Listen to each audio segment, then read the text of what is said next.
I had a priesthood leader back in McKinney, Texas, and his name is John Fish. He's this big basketball player, and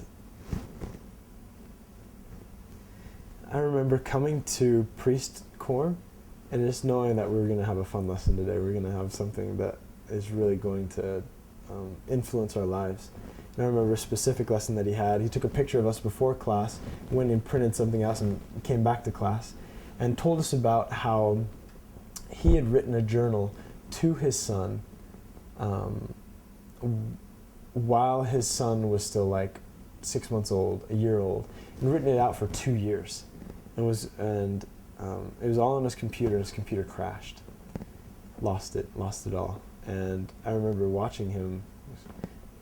Tears came to his eyes. He recalled what happened, and then he tried to influence our lives and tell us that there's a lot of things that we're going to want to keep in our memory, and we're going to want our children to know about it as well. And then he gave us all journals and gave us all pictures. The picture that he took before class, it was this first picture was like, this is your memory after a couple days. And it was like this, it was a perfect picture.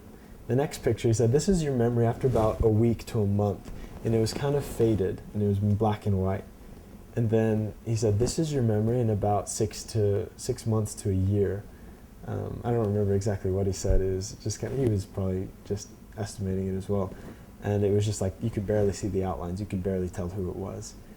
And at that moment, I started keeping a journal, and we kept in touch so much. And we've had conversations even after my mission, and he's a good friend to me, and he still asks me about my journal, and that because I started writing in my journal, I realized, I don't really have anything spiritual going on in my life, so I started reading the Book of Mormon. And that was where my conversion really took place, when I was about 16, 17. I started writing in a journal, and ever since I've written in a journal. On my mission, it was almost every day, and now it's gotten to once a week or once every 2 weeks. But because he took special interest in us, and even in me later on in life, I was really touched, and that's been a huge part of my conversion.